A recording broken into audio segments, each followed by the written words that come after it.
11월 3일 오늘의 말씀은 에스라 3장입니다.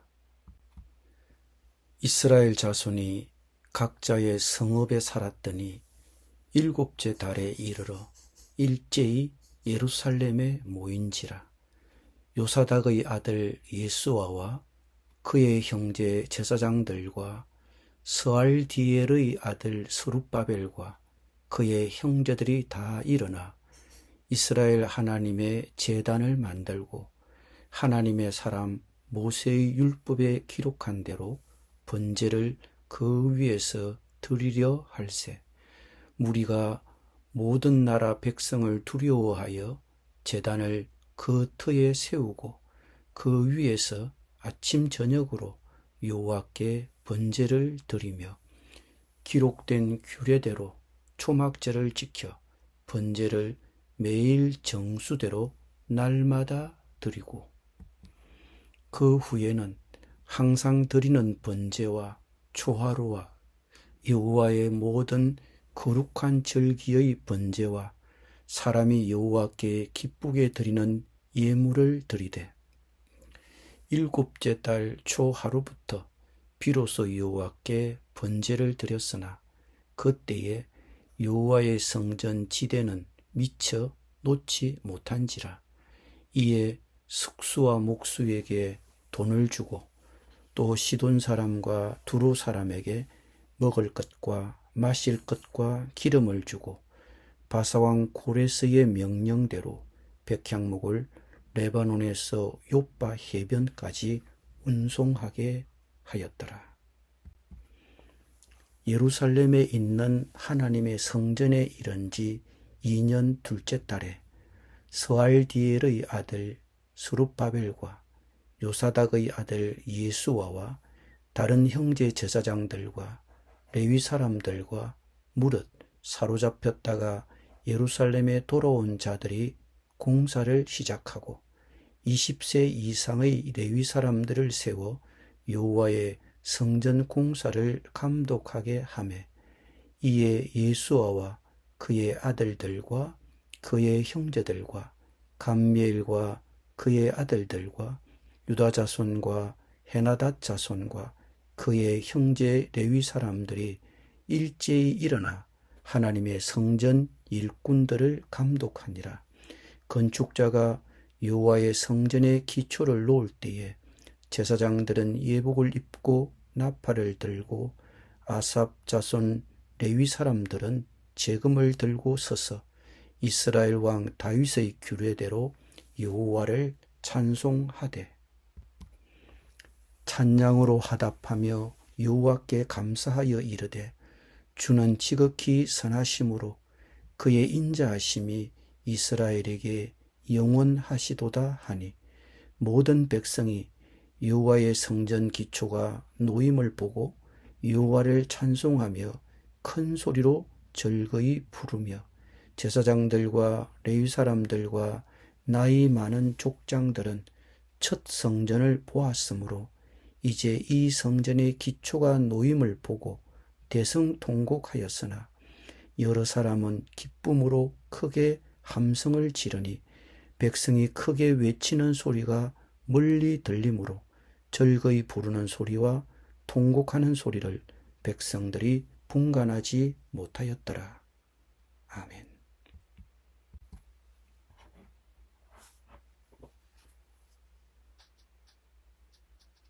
(3장은) 예루살렘 성전 재건과 유대민족의 예배 회복에 대한 설명으로 시작됩니다.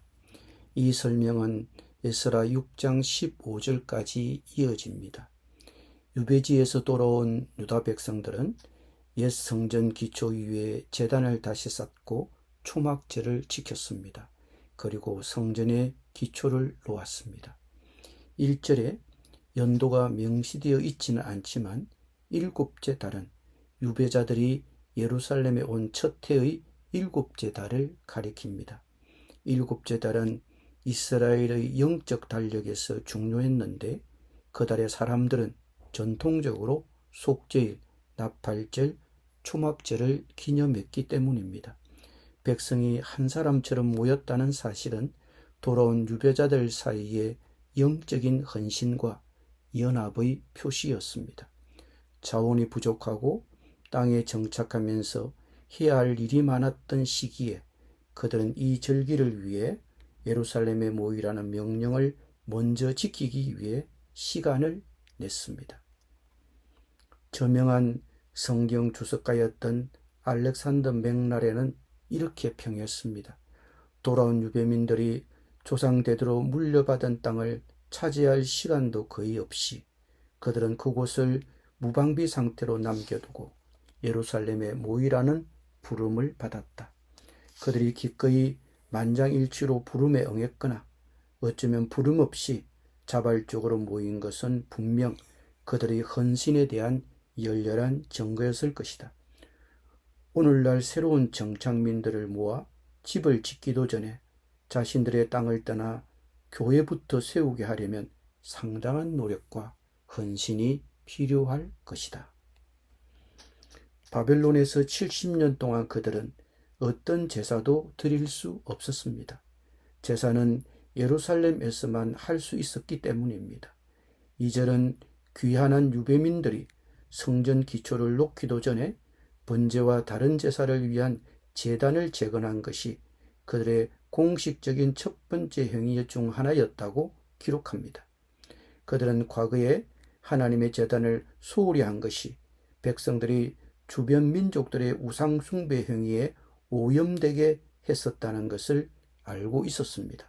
그 실패가 반복되지 않도록 지도자들은 출애굽기 10장 25절에 주어진 지시에 따라 즉시 진짜 제단을 세웠습니다. 그리고 백성들은 초막절을 지켰습니다. 초막절은 광야에서 방황하는 동안 하나님의 인도와 보호를 기억하는 7일간의 축제였습니다. 기환 후 처음으로 지킨 이 절기에서 백성은 여호와께 자원하여 예물을 드렸습니다. 절기가 끝나자 7절은 백성들이 성전 건축을 시작하는데 필요한 자재를 모으고 필요한 일꾼들을 고용했음을 보여줍니다. 레바논의 백향목은 훌륭한 목재로 유명했습니다. 백향목을 조달한 것은 그들이 건축에 가능한 한 최상의 자재를 사용하고자 했을 뿐만 아니라 이전 성전 건축에 사용되었던 것과 동일한 자재를 사용하고자 했음을 보여줍니다. 바사왕 고레스가 그렇게 하도록 명령했습니다. 고레스가 그들에게 준 것은 왕의 재정 지원일 뿐만 아니라 성전 건축을 위한 합법적인 허가이기도 했습니다. 예루살렘에 도착한 지 2년째 되는 해 둘째 달에 성전 기초를 놓았습니다. 의미심장하게도 성전이 건축되기 전부터 그 자리는 예루살렘에 있는 하나님의 집이라고 불렸습니다. 기초를 놓는 것은 기억에 남는 행사였습니다. 제사장들은 예복을 입고 있었고 음악가들은 악기와 노래로 하나님을 찬양했습니다. 그들은 기쁨을 자발적으로 표현했습니다. 큰 함성을 질렀습니다. 그러나 그곳에 있던 사람들 중에는 이전 성전을 보았었고 그 찬란함을 기억하는 사람들도 있었습니다.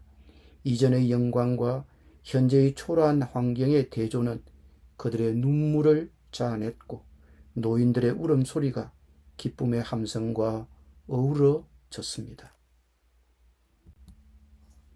영국의 작가이자 신학자인 C.S. 루이스는 중요한 것을 먼저 하라.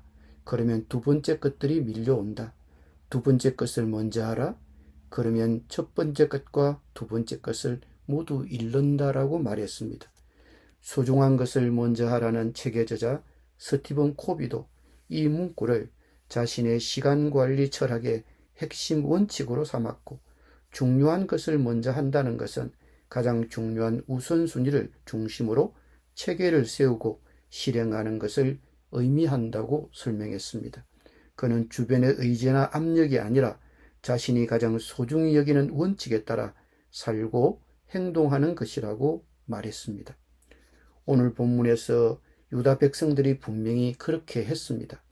유배에서 돌아온 이스라엘 백성들이 예루살렘에 한 사람처럼 모여 그들의 첫 공식 활동 중 하나로 성전을 건축하기 전에 하나님의 제단을 세웠다는 것을 보여줍니다. 제단을 재건하는 것이 그들의 최우선 과제였는데 모세율법에 따라 매일 번제를 드려야 했기 때문입니다. 하나님께서 당신이 정하신 곳에서 매일 제사를 드리라고 분명히 명령하셨기에 백성은 옛 제단의 기초 위에 새 제단을 먼저 쌓았습니다. 그들의 사례에서 우리는 교훈을 얻습니다. 소중한 것부터 먼저라는 말은 쉽게 말할 수는 있지만 일상생활에서 실천하는 것은 훨씬 더 어렵습니다. 우리의 주의와 헌신이 필요한 삶의 중요한 측면들이 너무 많습니다.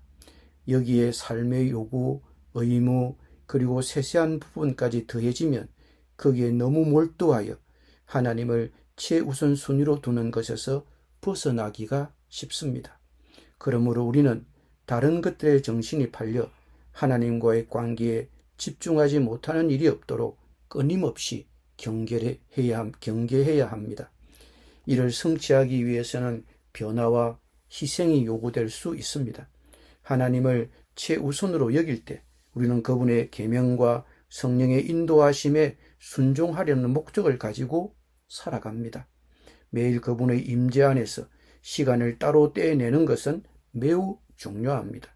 매일 하나님께 인도하심과 그분을 기쁘시게 하는 삶을 살 수 있는 능력을 구하며 하루를 시작할 때 그분은 우리가 그분과의 관계를 삶의 최우선 순위로 삼도록 도우실 것입니다. 기도드립니다. 온 마음을 다해 하나님을 섬기고 하나님을 우리의 삶에서 첫째로 삼게 하여 주옵소서. 그래서 우리의 영과 육이 강건함을 누리게 하여 주옵소서. 예수님의 이름으로 기도드립니다. 아멘.